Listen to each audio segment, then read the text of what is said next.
그런데 그 사이에 이제 어떤 레벨이냐에 대해서 막 되게 말이 많잖아요. 2에서 3이 상당히 중요해요. 사람이 주도를 하느냐, 기기가 주도하느냐. 그러니까 테슬라가 사실은 자율주행의 어떤 대명사처럼 되긴 네네네. 했는데 여기 기술은 지금 몇 단계? 혹은 레벨 어디까지? 레벨 2. 네. 3도 아니고요? 네, 레벨 2입니다. 기존에 있는 완성차 업체가 이런 식으로 했다면 망하지 않았을까? 욕먹었죠.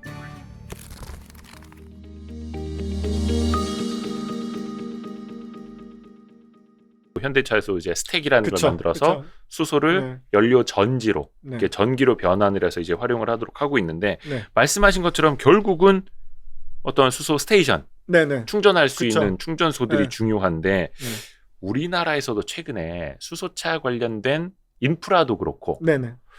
스택 단가 문제도 그렇고 네네. 그래서 이거 뭐 현대차가 이게 수소차의 속도를 내내 아니면 네네네. 조금 속도 조절을 해야 되네 예. 여러 가지 조금 이슈들이 네네. 있잖아요. 예. 교수님이 보시기엔 좀 어떠세요? 수소는 전기차와는 상호 보완적인 관계다라고 생각을 해요. 상호 보완. 네. 근데 수소의 장점부터 말씀을 드릴게요. 왜 수소가 수소인지. 네. 잘 아시겠지만 수소는 이산화탄소를 배출하지 않죠. 태울 때 그냥 물만 나오죠. 네, 물만 나오죠. 그러니까 그게 가장 큰 장점이고요. 네. 왜냐하면 이산화탄소 배출 때문에 이 모든 전기차의 전환 이게 시작이 됐다고 해도 과언이 아니거든요. 그렇죠. 네. 그렇기 때문에 그런데 이게 그 다음에 또 풍부해요. 수소가. 네. 우주상에 가장 많은 원소 수소. 어. 네. 그러니까 풍부하지만 거꾸로 말하면 수소가 순수하게 수소로 있냐 그게 아니거든요. 어디 붙어 있는. 네, 그렇죠. 화합물로 있단 말이에요. 어디 붙어 있어요. 네. 근데 우리는 붙어 있는 수소가 필요한 게 아니라 수소, 순수한 수소 H2가 필요한 거거든요. 네, 네. 그러니까 그걸 붙어낸 걸 떼내려면 에너지가 또 투입이 된단 말이에요. 이게 딜레마죠. 그렇죠. 네. 그 다음에 이제 아까도 말씀하셨듯이 이게 밀도가 낮으니까 저장성도 그렇게 좋지 않고 그다음에 밀도가 낮다 보니까 또 부피를 크게 차지하고 그러니까 이게 또 그다음에 잘 새고 또 작으니까 뭐 이렇게 막 날아가고. 네, 막 날아가고 그러다 보니까 또 이제 부피를 줄이려다 보니까 막 압력을 높인단 말이에요. 막 찌그러뜨린단 말이에요. 네. 막 대기압의 700배로. 네. 그러다 보니까 이게 더 셀 위험이 있겠죠. 위험하잖아요. 이제 고압에 있는 탱크는 다 위험하다고 고압이니까. 그렇죠. 그러니까 여러 가지 문제들이 있고 그런데도 불구하고 수소는 어떤 에너지를 캐리어한다. 네. 에너지를 이산화탄소하고 좀 분리시켜서 저장할 수 있는 물질로서는 대안이 된다.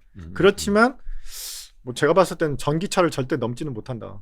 예, 보완적으로는 될 수 있지만 사실 수소차도 전기차거든요. 네. 근데 이제 이게 그냥 고체 그러니까 배터리에서 오냐 전기가 주로. 근데 수소차도 배터리가 있어요. 안에 리튬 이온 배터리가.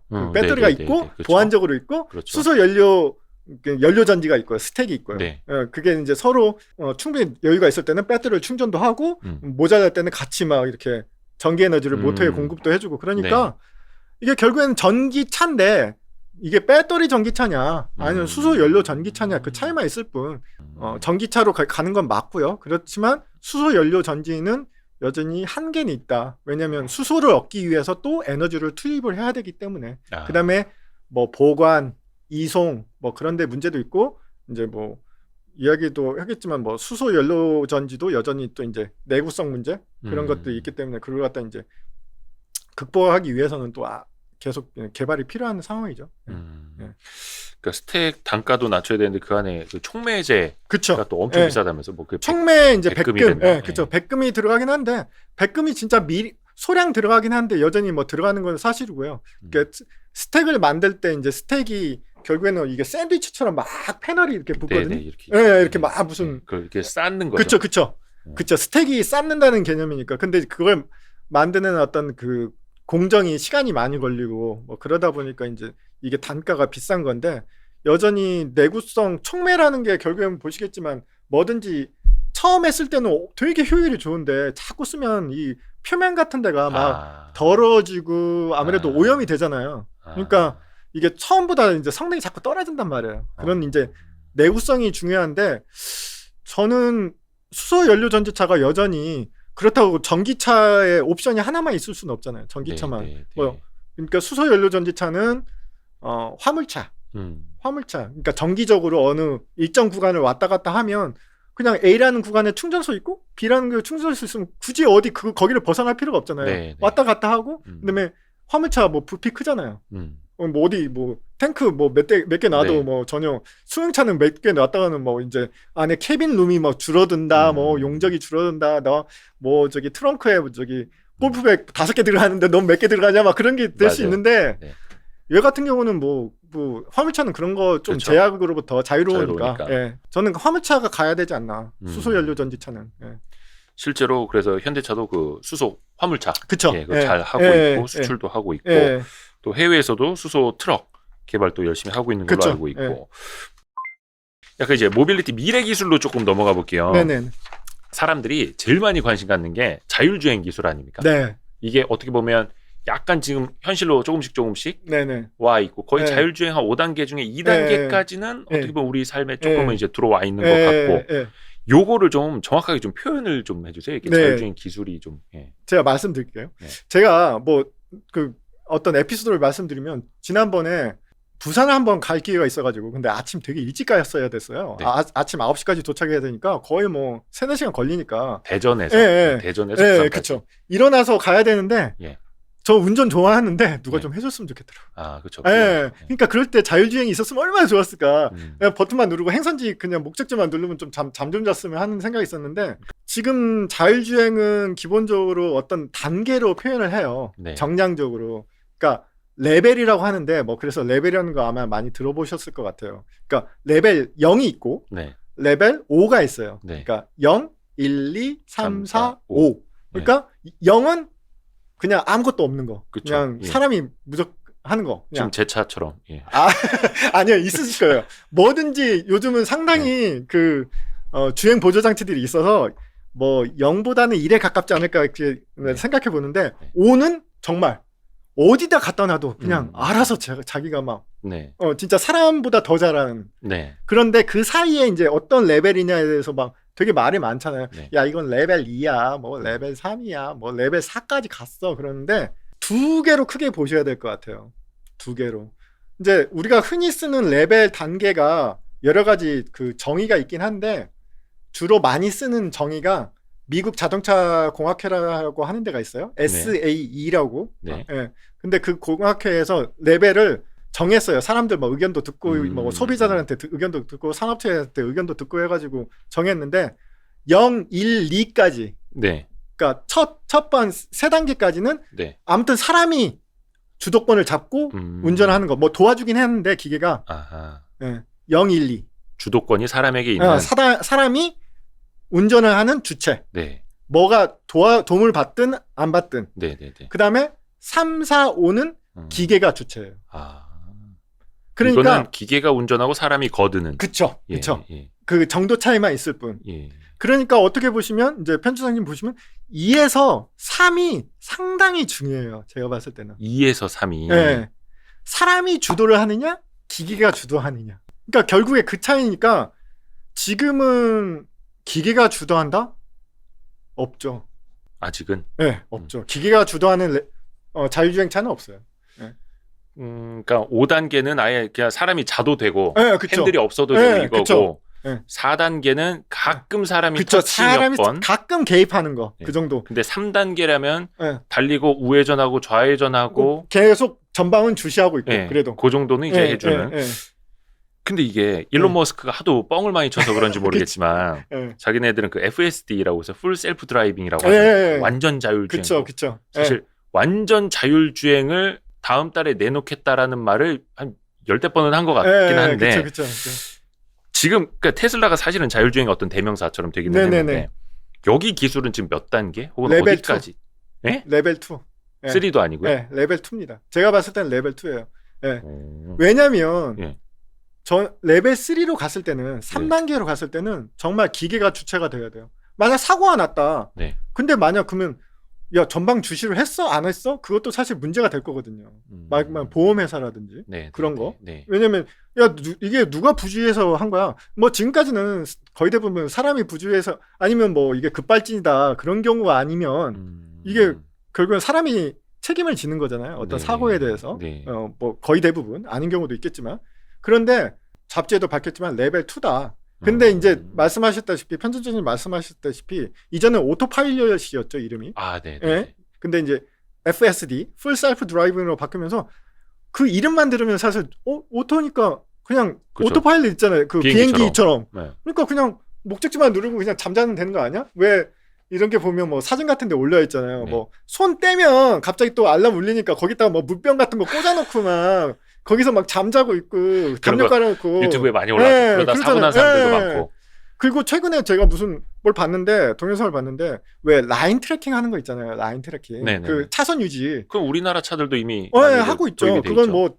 뭐 사실 어떻게 보면 지금은 되게 보편화된 건 아니지만 진짜 적용이 되고 있는 건데 어떤 차 보니까 이제 그걸 켜놓고 이렇게 가는데 앞에 그 꼬깔콘 그 공사할 공사할 때 쓰는 거. 근데 그게 안쪽에 있었어요. 차선 안쪽에. 예. 그 인식을 못하고 그냥 깔고 지나가더라고. 아, 근데 이제 그게 차 밑에 깔리니까 깔리죠. 막 끼죠. 그쵸. 그렇게 되니까 이게 결국엔 이미지 인식이나 뭔가 그 거리 인식으로 하는데 여전히 사람이 항상 전방을 주시를 하고 있어야 되지 않나. 예. 그렇죠. 그래서 결국 나중에 어떻게 보면 이제 처벌이나 법적 그쵸, 책임이 그쵸. 사람에게 있느냐, 그쵸. 기계 기계한테 혹은 있느냐 아니면 기기 그 제조사에 그쵸. 있느냐. 예, 기계 제조사에 있냐. 기계가 책임을 못 질 거니까 기계를 만든 사람이 이제 그쵸. 책임이 아무래도 들어오게 되겠죠. 그러면 제조사에서 책임을 진다면 그때부터 3단계로 볼 수 그쵸. 있는데 예, 그쵸. 테슬라는 아직 자기네가 책임진다는 말 안 하잖아요. 안 하죠. 그러니까 아무래도 지금은 베타라고 해가지고 뭐 최근에 나온 거 보니까 뭐 FSD 소프트웨어만 업그레이드 해주는데 뭐 상당히 큰 돈을 요구한다고 그러는데 계속 올리겠죠. 그쵸. 가격을. 그러니까 사실은 어떻게 보면 야 무슨 소프트웨어가 돈이야 그렇지만 요즘 뭐 코딩이 붐이 든다고 하듯이 이게 저는 뭐 이런 어떤 소프트웨어가 이제 가치를 인정받는다는 건 좋다고 보는데 상당히 조심스럽게 접근을 하고 있다. 이걸 갖다가 배포하는 데 있어서. 이게 어떻게 보면 이제 구독 경제인데 예, 그쵸. 일단 테슬라 차 산 사람은 예, 나중에 자율주행 그쵸. 기능 가격 계속 올리면 예. 어떻게 해요? 그냥 계속 올려줘야지. 따라가야죠. 왜냐면 그거 자기가 어떻게 보면 그 기능을 쓰려고 산 거니까. 산 거고 약간 컬트 같은 개념도 좀 있어요. 뭔가 추종자 같이. 아. 사실 제가 봤을 때는 기존에 있는 완성차 업체가 이런 식으로 했다면 망하지 않았을까? 욕먹었죠. 욕먹고? 욕먹었죠. 예, 이렇게 예전에 기아차였나? 유보라는 거, UVO라고 해서 예. 통신으로 뭔가 예. 내비게이션도 업데이트해주고 차량 맞아요. 요즘 다른 데도 있죠. 그거 유료하려 그랬다가 조금 반발 많이 샀거든요. 전 뭐 요즘도 뭐 2년 동안은 뭐 무료하고 그 다음에 어떻게 된다고 하는데 그건 어떻게 되는지 모르겠어요. 맞아요. 테슬라니까 가능한 거긴 한데 나중에 네. 분명히 어떤 가격적인 저항치, 그쵸. 예. 임계점이 예. 나타날 것 예. 같기는 해요. 일단 테슬라 이야기가 나오면은 핫해집니다. 네, 그쵸. 그 테슬라도 자율주행 이제 하기는 하는데 거기는 주로 이제 카메라 기술 가지고 그쵸. 많이 하잖아요. 예, 맞습니다. 뭐 라이다나 레이더나 이런 거 안 예, 넣고. 예, 예. 근데 이것도 헷갈리는 분들이 아직도 되게 많아요. 그쵸. 라이다, 네. 레이더, 예, 예. 그다음에 뭐 초음파도 예, 필요하고 카메라도 예, 필요하고 예. 약간의 방식들 어떤 차이가 있는지 이건 좀 간단하게 좀 설명 좀 네, 부탁드릴게요. 그럴게요. 예, 제가 설명드릴게요. 이 카메라만 빼고는 다 동일한 어떤 그 원리는 같아요. 그러니까 거리를 측정한다는 거.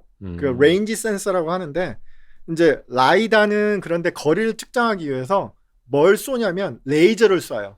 라이다가 레이저라는 네, 뜻이죠. 그쵸. 레이저. 네. 레이저를 쏘고 레이다는 전자기파를 쏴요. 그러니까 흔히 말하는 우리 레이더라고 하잖아요. 뭐. 네. 그런 레이더는 전자기파를 쏴요. 그러니까 우리가 뭐 흔히 듣는 이런 거 있잖아요. 뭐 라디오 주파수? 뭐 그런 것처럼. 이게 레이더의 앞 글자가 라디오 프리퀀시 그쵸. 그 뜻이죠. 예, 그쵸. 근데 라디오 이게 프리퀀시죠. 예. 레자랑 라자랑 비슷하다 보니까 이게 헷갈리는데 그쵸. 사람들이. 예. 그래서 그러니까 레이저 이게 라이다. L이냐? 예. L은 R이냐. 라이다. 예. R은 레이더. 레이더. 그쵸. 맞아요. 요게 그래 헷갈립니다. 예, 영어로 예, 써놓으면 맞아요, 오히려 맞아요. 더 안 맞아요. 헷갈릴 텐데. 예, 약어예요. 약어. 예. 그리고 초음파는 말 그대로 예. 뭐 초음파를 쏘는 그쵸. 음파죠, 음파. 이게 음파. 압력파. 예, 음파. 음파가 그러니까, 그래서 돌아오는 예, 시간을 측정하는. 우리가 말하는 거보다 더 높은. 고주파. 음. 예. 뭐 돌고래만 듣는다는 고주파. 어. 뭐 그런 거죠. 요렇게 들으면 심플한데. 예. 그러니까 그러니까 이게 그쵸.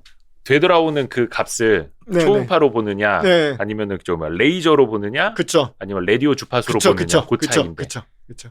왜 그 초음파 센서들은 이전부터 많이 있었어요. 왜 그 단추처럼 맞아. 왜 예, 범퍼에 옛날 차들은 아. 이렇게 붙어 있었잖아요. 그게 다 그 주차할 때 그쵸. 띠띠띠띠띠 하는 예, 그것도 맞습니다. 그게 초음파예요? 예, 초음파 센서예요. 예. 아. 초음파 센서는 근거리 아주 짧은 거리 뭐 1m, 2m 이내 근거리. 레이더는 말 그대로 장거리.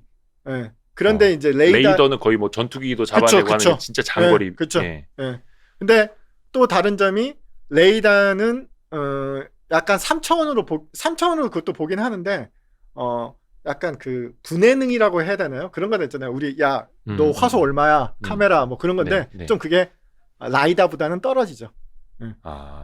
근데 라이다는 좀 더 그 위치를 명확히 볼 수 있다. 그 다음에 그걸 갖다 더 또렷이 더 볼 수 있다. 그런 차이가 그러니까 있겠죠. 레이저를 활용한 라이다 같은 경우에는 네. 차가 이렇게 지나가면서 네. 이 앞에 네. 이게 빌딩인지, 그쵸. 스캔을 하는 거죠. 네. 쫙 스캔. 뭐 하면서. 동물 모양인지, 그쵸. 그게 다 들어오는 거죠. 그걸 이제 네. 뭐라고 표현하죠? 무슨 능? 분해능. 분해능. 네, 분해능. 분해능. 그게 생각이 안 나요. 괜찮습니다. 분해능. 네. 그러니까 레이저를 자꾸 쏘는데 눈에는 보이지는 않아요. 네. 레이저가. 네. 이제 우리가 볼 수 있는 가시광선 이제 대역이 있는데 파장 대역이 있는데 그것보다 더 밖에 있나요? 길어요. 그러니까 근적외선이라 보이진 않는데. 그거 보셨어요? 그 아이패드 하시면 아이패드에도 라이다가 있어요. 그 페이스 아이디라고 그쵸? 하는 이렇게 네, 뒤에 보면 해서 얼굴 비춰서 스캔 같은 거 해보시면 물체 스캔 같은 거 혹시 해보셨나요? 네네. 그러면 막 이게 무슨 뭔가 3D처럼 이렇게 막 이렇게 되잖아요. 네. 그게 라이다가 있어요. 라이다 센서가. 그게 라이다. 예, 레이저 쏴가지고 하는 거. 그것도 왜 그 안면 인식기는 그게 그쵸. 이제 그게 그렇죠. 레이저인 그쵸. 라이다 방식이라고 예. 보면 되는 예. 거죠. 그러니까 결국에는 안면 인식이 돼도 카메라로 찍으면 2D잖아요. 네네네네. 평면으로 보이잖아요. 근데 이게 여기보다 얼마나 깊은지 모르잖아요. 코가. 근데 레이저로 쏘면 야 여기는 금방 왔다가 가네? 여기는 좀 더 멀리 갔다가 오네? 그 차이를 보는 거죠. 그러니까 여기는 금방 갔다가 돌아오는 시간이 짧고 먼 곳은 돌아오는 시간이 길고 그러니까 그럼 거리가 이렇게 되는구나 아는 거죠. 그거나 비슷한 거예요. 그 뭐지? 골프 할 때. 거리 측정기 이거. 그쵸. 저도 그거 하나 사야 되는데 비싸서 못 사고 있는데. 그게 다 거리 라이다 측정하는 방식이에요? 예, 거리 측정하는 거는 거의 대부분 뭔가를 쏴요. 레이저. 예, 그러니까 레이저 빛이 됐든 말씀하신 대로 라디오 파장이 됐든 전자기파가 됐든 뭐 초음파가 됐든 뭘 쐈다가 걔가 갔다 돌아오는 걸 측정하는 그 시간을 측정하는 거예요. 야, 의외로 그게 우리 생활 속에 많이 있었네요. 그렇죠. 그다음에 뭐 저희 뭐 그런 것도 있잖아요. 뭐 레이저 뭐 거리 측정하는 거 이렇게 있고 막 그런 요즘에 거 있잖아요. 뭐 이게 인테리어 하시는 분들도 그쵸. 들고 다니고 벽에다 띡 대갖고 거리 요새 재고. 편집장님 잘하시는데. 근데 저는 그게 되게 비쌀 줄 알았어요. 그렇게 비싸지 않을까요? 인터넷에서 찾아보니까 뭐 한 3만 원 이렇게도 살 수 있고. 레이저 포인터라고 생각하시면 되죠. 왜 우리 강의할 때 레이저 포인터 있잖아요. 녹색도 있고 빨간색도 있고. 이게 그 자동차 라이다 할 때는 뭔가 엄청나게 먼 기술 같았는데 이미 생활 속에 많이 들어와 있는 거네요. 근데 이제 그걸 이제 기본 원리는 같은데 그걸 갖다가 얼마나 효과적으로 뭐 싼 가격에 그다음에 빨리 정확하게 이제 신호를 분석을 해가지고 야 이건 뭐 정확하게 하는 것도 또 그게 기술이겠죠. 근데 그걸 가지고 또 막 논쟁들이 있는 게 뭐 카메라만 있어도 된다 아니다 뭐 라이다가 꼭 들어가야 된다 뭐 특히 머스크 같은 경우는 야 딴 거 필요 없어 카메라만 있어도 돼 뭐 막 이런 이야기잖아요. 뭐 기자 간담회 때 뭐 그런 얘기를 한다고 해요. 뭐 이거는 야 이 바보들이나 쓰는 거야 뭐 그랬다고 하는데 언제 저 라이다 쓰고 있냐고 그러니까 뭐 이야기하는 것은 야 사람이 무슨 레이저가 있어? 사람은 그냥 눈으로 두 개로 그냥 다 보고 다니는 거잖아. 그러니까 사람도 눈을 하나를 가리면 이게 깊이가 안 보인다는 거잖아요. 두 개가 있어서 이 차이에 의해서 여기가 좀 더 깊어 보이고 그렇다고 하잖아요. 그러니까 기본 원리는 뭐 원론적으로는 그게 맞긴 하는데 저희가 봤을 때는 기계는 사람이랑 똑같을 필요는 없잖아요. 기계가 더 우월한 게 있어야 되는 거잖아요. 그래야지 3단계, 4단계, 5단계. 기계 지능이 안 되면 기계가 센서라도 우월해야 되는데 결국엔 라이다가 비싸기 때문에 센서가 비싸기 때문에 이제 적용을 하면 아무래도 원가 그런 것들 때문에 아마 고민하겠죠. 그 다음에 이제 선점을 해야 되니까 또 자기네들 기술이 또 우리는 라이다 없어도 그러니까 카메라로도 이걸 극복할 수 있다는 거 어떤 뭐 자신감이라고 볼 수 있지. 뭐 라이다가 싸서 라이다를 달았을 때 전혀 훨씬 그 어떤 신뢰도를 높일 수 있다면 안 달 이유가 없죠. 그 예전에는 라이다를 달고 있는 자율주행 그 어떤 뭐 R&D 연구 개발 중인 차량들 보면 지붕에 이만한 거 달고 있고 막 이렇게 되게 흉측해 보였는데 그게 라이다죠. 근데 돌아가는 지금은 거만 되게 작아졌더라고요. 맞아요. 컴팩트해졌죠. 예, 컴팩트해졌고 라이다를 개발하는 업체들도 많아요. 뭐 예전에는 뭐 이스라엘에 어디 하나 있고 그쵸, 막 예. 이랬는데 예. 이제는 좀 뭐 미국에 많이들 벨로다인이라고도 있고 뭐 예. 루미나도 있고 뭐 많이 있더라고요. 그래서 뭐 이게 1,000불 가까이도 떨어졌다. 대당. 예. 대당. 예. 그러니까 뭐 또 주식에 관심이 있으신 분들은 이거 해서 이거의 핵심 기술을 맞아요, 가진 데는 맞아요. 또 뭐 있냐 그러는데 저도 이제 이 책에 벨로다인에서 연락을 해가지고 네. 정말 좋은 그림이 하나 있길래 벨로다인에 연락을 해서 이 그림을 책에도 쓸 수 없겠느냐 했더니 바로 흔쾌히 써라. 저기는 이거만 홍보되니까. 그러니까 홍보도 되고 하니까 그렇죠. 118페이지 이건가 보다. 요 맞나요? 그거는 그쵸. 벨로다인 거긴 벨로다인 합니다. 거. 그쵸. 그것도 있고 뒤에 이제 스캔을 해가지고 보여준 그림이 있어요. 뒤쪽인가 앞쪽인가. 요건가? 잠깐만요. 122페이지. 요거. 맞습니다. 122페이지 요거. 네. 그게 이제 벨로다인에서 제공해준 그림. 포인트 클라우드 그쵸. 형태로 예. 점 구름 형태로 그쵸. 그러니까 라이다를 써서 하나하나 그쵸. 이렇게 해서 막 쏘는 나무는 거예요. 나무, 그쵸. 빌딩은 빌딩 그쵸. 이렇게 예. 구분할 수 있게끔. 그러니까 우리가 보지 못하고 듣지 못하지만 주위에 너무나도 그런 게 많다. 이미. 그쵸. 이미 저기 지나가는 차가 나를 막 레이저로 이렇게 해서 스캔을 이미 그쵸. 하고 있는 걸 수도 그쵸. 있고. 근데 이게 이제 나중에 자율주행이 진짜 완전 상용화가 되면 네네. 그런 얘기들 하더라고요. 차량 공유가 활성화됐거든요. 네. 굳이 내가 차를 사지 않아도 뭐 주차 네. 공간도 협소하고 그런데 네네. 바로 나가서 어플로 띠띠띠 하면은 운전기사도 없는 차가 그냥 바로 슝 올 수 있으니까. 근데 여기서 또 나타나는 고민들이 이제 카 메이커도 완성차 업체들이 기존에는 차를 많이 만들어서 팔았었는데 이제는 그게 안 되잖아요. 그래서 이제 자동차 그쵸. 업체들도 약간 이제 리밸런싱도 이제 되는 건데 이 미래는 좀 어떻게 보는지 조금 우리 입장에서도 제조업 국가에서는 좀 걱정을 해야 되지 않을까 싶기도 하고.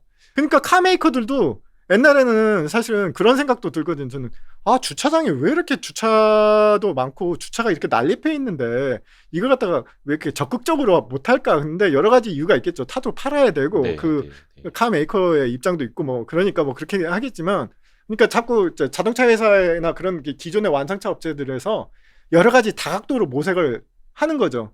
야, 우리가 이제 차만 그냥 팔아가지고는 안 되니까 구독 서비스도 좀 제공하고 지금 하고 있잖아요. 뭐 3개월마다 네가 바꾸고 싶을 때 바꾸고 어느 정도 돈을 내면 그것도 저는 제가 봤을 땐 나쁘지 않은 것 같아요. 이 차 타다가 좀 실증 나면 다른 차도 타고 왜냐면 자기가 관리도 해야 되잖아요. 그렇죠. 뭐 요즘은 관리하기 쉽긴 하지만 그래서 뭐 모빌리티도 한다 그러고 어번 UAM도 한다 그러고 뭐 공유경제도 한다 그러고 요즘은 앞에다가 무슨 뭐 약간 스쿠터 같은 것도 달아가지고 그거 갖다가 한다고도 그러고 막 라스트 그러잖아요. 마일. 라스트 얼마 마일. 전에 그 현대차에서 정의성 회장이 그 브리핑할 때 보니까 트렁크를 열면 거기서 이제 뭐 로봇이 나오기도 하고 라스트 마일 돌아다닐 수 있는 이런 전동 킥보드 전기 같은 게 스쿠터 나오기도 같은 거 나와가지고 그렇게 한다고 하는데 그렇게 봤을 때는 전체적인 대수로는 확실히 줄어들 것 같아요. 차는 그래야지 사실 교통체증도 좀 주는 거거든요. 자율주행도 되고 그래야지. 왜냐면 지금 자동차가 잘 아시겠지만 94% 그 자기의 라이프타임에 생명의 94%를 주차장에 누워있죠. 아까 잠깐 UAM 이야기해 주셨는데 현대차 덕분에 우리가 이제 UAM이라는 거에 되게 익숙해진 것 같아요. 그 용어가. 네네. 그렇죠. 그래서 도심항공 모빌리티 이렇게 부르면 될 것 같은데 어디서는 무슨 뭐 2025년 얘기하는 데도 있고 2030년 얘기하는 데도 있고 이게 상용화가 그렇게 빠른 시간 안에 가능할까요? 좀 어디 보세요, 상용화?